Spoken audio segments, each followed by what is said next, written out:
Apabila betul, misalnya film mengenai khilafah itu banyak menuai kontroversi, apabila ada perbedaan pandangan, ya silakan kalau perlu dibikin aja film yang lain yang sesuai dengan pandangan kalian gitu loh. Jadi kita nggak perlu membuat sebuah pembatasan-pembatasan yang sampai frontal memblokir itu gitu loh. Jadi ini justru malah menghambat kreativitas kita untuk menggali sejarah yang benar.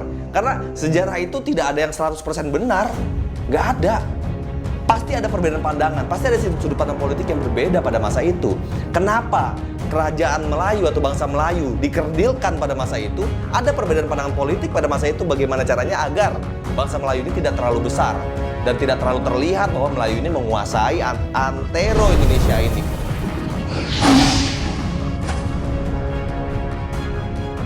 Ya, assalamualaikum warahmatullahi wabarakatuh teman-teman semua. Balik lagi bersama gue Vasco Rusemi di Macan Idealis. Nah teman-teman, hari ini gue mau berdiskusi dengan kalian, mengomentari mengenai film Jejak Khilafah di Nusantara yang banyak sekali terjadi polemik dan perdebatan di negara ini. Jadi polemik dari film Jejak Khilafah ini memang sedang hot-hotnya terjadi di Indonesia. Banyak banget tanggapan dan kritikan miring mengenai film Jejak Khilafah di Nusantara ini. Nah teman-teman semua, gue mau mencoba merinci dan menjabarkan kenapa selalu terjadi polemik mengenai sejarah di Indonesia ini. Karena polemik sejarah ini memang selalu terjadi ya. Banyak sekali perbedaan pandangan di mata para generasi penerus. Misalnya gini, wajar sekali terjadi perbedaan pandangan sejarah. Gue mau mencoba memberikan gambaran penuh kepada kalian mengenai perbedaan sejarah itu ya. Seperti halnya sejarah Pilpres 2019 kemarin, itu sudah masuk dalam sejarah sebenarnya ya. Sejarah Pilpres 2019. Itu baru sejarah setahun yang lalu. Sejarah Pilpres 2019 itu aja banyak sekali terjadi beberapa pandangan yang berbeda-beda. Di kubunya Pak Jokowi bilang katanya Pak Jokowi itu menang dengan benar, menang dengan jujur, menang dengan adil, menang tanpa kecurangan. Nah sebaliknya di kubu yang satu lagi, di kubu Pak Prabowo menyebutkan dengan menunjukkan beberapa bukti-bukti yang ada bahwa kubu Pak Jokowi menang dengan berbagai macam kecurangan sampai masuk ke dalam proses di MK. Nah akhirnya diputuskan melalui MK bahwa gugatan dari kubu Pak Prabowo itu ditolak lah oleh MK. Intinya begitulah ya kira-kira. Nah dari sisi hukum yang menang adalah Pak Jokowi. Walaupun memang masih terjadi perbedaan pandangan di situ. Nah inilah perbedaan pandangan sejarah yang terjadi di Indonesia. Di kedua belah pihak masih saling meyakini kebenaran yang ada di situ. Di situ katanya ada proses hukum yang kurang transparan, macam-macam lah. Walaupun dari sisi sebelah bilangnya katanya proses hukumnya sudah sangat transparan.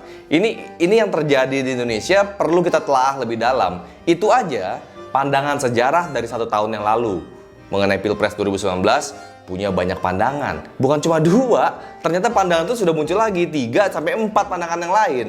Ada berbagai macam pandangan jadinya kan. Nah, gue mau mencoba mengajak teman-teman para generasi muda ini berpikir lebih jelas dan lebih jernih mengenai perbedaan pandangan sejarah yang ada. Mengenai jejak khilafah di Nusantara. Film itu banyak sekali mengalami perdebatan lah gitu ya. Sampai katanya film itu pada saat ditayangkan streaming online itu diblokir. Entah siapa yang memblokir, apakah betul pemerintah yang memblokir. Tapi menurut gue hal ini justru malah mengkerdilkan kita, mengkerdilkan pemikiran kita untuk berkreasi, menggali sesuatu mengenai sejarah-sejarah yang ada di Indonesia. Bagi gue, bangsa yang besar adalah bangsa yang menghargai sejarahnya. Banyak banget yang mengkritik gue memang nih ya. Berbagai macam lah, serangannya memang keserangan arah personal di situ. Jadi katanya gue bukan ahli sejarah lah, tapi sosokan ngebahas sejarah. Aduh, gini loh men. Background gue memang dari Fakultas Teknik Universitas Indonesia. Tapi kenapa sih banyak banget serangan pribadi ke gue itu dilarang gue ngebahas soal topik-topik sejarah yang ada di Indonesia? Emang gue suka, terus kenapa? Emang anak teknik nggak boleh ngangkat topik sejarah? Atau hanya orang sejarah aja yang boleh ngebahas topik sejarah? Nah, ini poin-poin yang perlu kita pertajam teman-teman semua. Kenapa kalau kalian perhatikan di konten Macan Idealis ini, gue mau mencoba menggali berbagai macam sudut pandang sejarah yang justru bahkan malah belum diangkat oleh tokoh-tokoh resmi atau jurnal-jurnal resmi yang ada di pemerintah ataupun bangku sekolah. Teman-teman kalau perhatikan nih konten-konten Macan Idealis, banyak juga terjadi polemik ya, berbagai macam pandangan yang ada di Indonesia ini mengenai Sriwijaya, mengenai Majapahit, mengenai kebesaran Melayu. Seperti halnya kayak contohnya gini ya, gue mengangkat mengenai sejarah kebesaran Melayu yang ada di Indonesia. Nah, ini silakan disanggah lah pendapat gue. Jadi jangan cuma serangan personal aja yang bisanya. Jadi para buzzer nih biasanya nulis di bawah nih, menyerangkan personal nih pasti, nyerang personal ke gue. Gue sebagai seorang pribadi yang dibilang so tahu, mungkin dibilang apalah itu, tapi gue cuma pengen coba membawa teman-teman muda ini, para penonton yang Macan Idealis, untuk kritis berpikir, kritis menelaah sejarah. Karena apabila kita mencintai sejarah, sejarah pasti akan mencintai kita. Mengenai kebesaran Melayu contohnya yang gue angkat di konten Macan Idealis, banyak sekali udah beberapa konten di situ yang gue jabarkan. Gue berdiskusi dengan Babe Ridwan Saidi dan beberapa orang-orang yang menikmati sejarah. Ternyata memang gue menemukan satu titik simpul bahwa memang Melayu lah yang besar yang ada di Indonesia. Bukannya gue coba untuk mengecilkan beberapa kerajaan lain, tapi memang menurut pandangan gue dan beberapa pandangan para orang-orang yang juga menikmati sejarah dan mencintai sejarah, seperti halnya yang sering gue angkat adalah mengenai kebesaran kerajaan Melayu atau kebesaran bangsa Melayu yang ada di Indonesia. Silakan disanggah deh, coba silakan kalian sanggah, ataupun bila kalian mempunyai pandangan berbeda sama gue, bantah aja pernyataan gue, bantah argumen gue. Jangan malah ngebantah sisi personal gue gitu loh, jangan malah nyela-nyela sisi personal gue. Kan gue juga sering kali gue diskusi dengan Babe Ridwan Saidi, yang diserang juga malah sisi personal Babe Ridwan Saidi, bukan dari sisi pemikirannya. Nah, maksud gue gini loh men, jadi kalau kita coba menelaah sejarah yang ada di Indonesia, kita rinci nih, sejarah yang setahun yang lalu aja itu perbedaan pandangan banyak. Gimana kalau sejarah itu ribuan tahun yang lalu, atau bahkan sejuta atau jutaan tahun yang lalu? Ini kan mengerikan gitu loh, pasti banyak sekali perbedaan pandangan. Nah, maksud gue begini, misalnya gini ya, apabila betul misalnya film mengenai khilafah itu banyak menuai kontroversi, apabila ada perbedaan pandangan, ya silakan kalau perlu dibikin aja film yang lain yang sesuai dengan pandangan kalian gitu loh. Jadi kita nggak perlu membuat sebuah pembatasan-pembatasan yang sampai frontal memblokir itu gitu loh. Jadi ini justru malah menghambat kreativitas kita untuk menggali sejarah yang benar. Karena sejarah itu tidak ada yang 100% benar. Nggak ada. Pasti ada perbedaan pandangan. Pasti ada sudut pandang politik yang berbeda pada masa itu. Kenapa kerajaan Melayu atau bangsa Melayu dikerdilkan pada masa itu? Ada perbedaan pandangan politik pada masa itu. Bagaimana caranya agar bangsa Melayu ini tidak terlalu besar dan tidak terlalu terlihat bahwa Melayu ini menguasai antero Indonesia ini, wilayah Indonesia sebelum adanya Indonesia. Nah, teman-teman semua, banyak sekali pandangan-pandangan yang justru bisa membantah pandangan sejarah yang sudah ada yang di buku sejarah yang kita pelajari dari zaman SD ini. Menurut gua, sejarah adalah milik penguasa. Penguasa yang menentukan sejarahnya, penguasa yang menentukan bagaimana negara kita terbentuk, bagaimana sejarah yang ada di negara kita, itu adalah milik penguasa. Nah, teman-teman, makanya kalau memang kita mau meluruskan sejarah apa yang menurut kita benar, berkuasalah. Jadi Pak Tabi gini juga, buat penguasa juga jangan semena-mena menghilangkan sejarah-sejarah yang ada, yang beredar juga di masyarakat. Jangan juga kita menghilangkan misalnya sejarah-sejarah yang penting yang ada di masyarakat itu, walaupun itu tidak sesuai dengan apa yang diyakini oleh para penguasanya.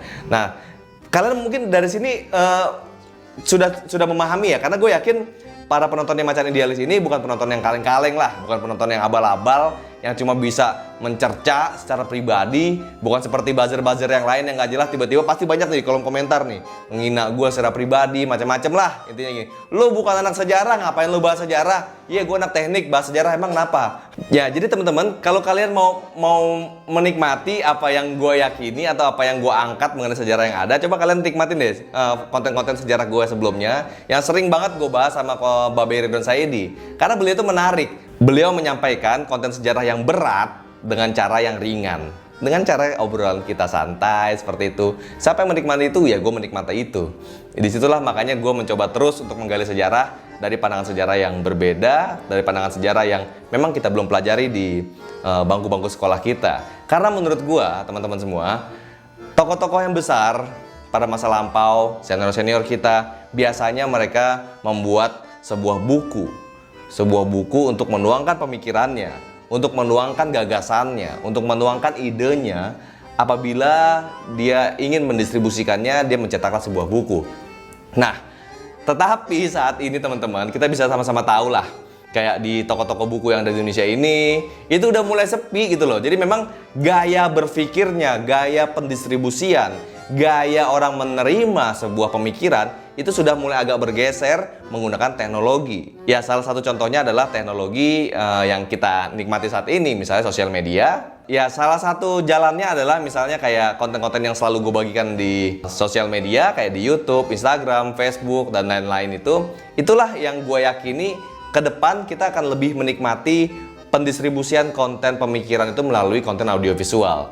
Ya, bukannya gue mengesampingkan dari tulisan buku, tapi gue yakini apabila kita mau menjadi tokoh besar, maka ciptakanlah konten-konten, ciptakanlah pemikiran-pemikiran, dan tuangkanlah segala macam pemikiran yang ada dalam diri kalian, dan juga kalian bisa mensadur dari manapun itu, tulislah di dalam sebuah konten audiovisual, baik itu sosial media dan lain-lain. Nah, teman-teman, bagi yang masih senang nulis buku, silakan terus tulis buku. Karena gini teman-teman semua nih ya, kenapa sih banyak yang menegur gue ataupun mengkritik gue? Bang Fasko, kenapa lo nggak nulis buku aja? Nulis buku udah ada gue gitu loh, buku udah ada. Tapi memang buku itu kalau lo mencapai bestseller, anggaplah 10.000 eksemplar misalnya gitu ya, lo butuh waktu yang cukup lama untuk bisa menuangkan pemikiran itu pun baru 10.000 yang lo distribusikan pemikirannya.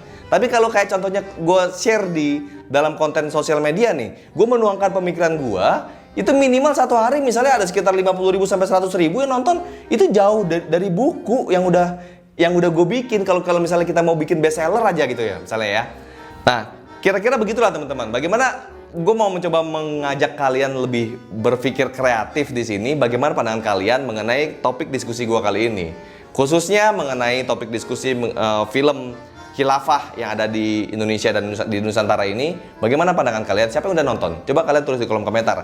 Apa pandangan kalian mengenai film itu? Apapun pandangannya, mau pro, mau kontra, silakan. Yang penting kita tuangkan pemikiran sejarah kita. Yang penting kita tuangkan segala ide-ide ataupun gagasan-gagasan yang sudah kita gali dari manapun itu, kita tuangkan dalam sebuah konten. Ya, yang mau ngebantah, ya silakan bantah, bikin tandingannya. Simpel kan? Jadi nggak usah ribut-ribut. Indonesia ini beragam kultur, beragam budaya, macam-macam. Jadi kita harus saling menghargai. Silakan yang mau mengagungkan salah satu budaya, silakan. Tapi kita tidak perlu juga merendahkan budaya yang lain. Ya, kira-kira itulah diskusi gua kali ini. Coba kalian tulis di dalam kolom komentar tanggapan kalian mengenai kondisi dan fenomena yang terjadi saat ini.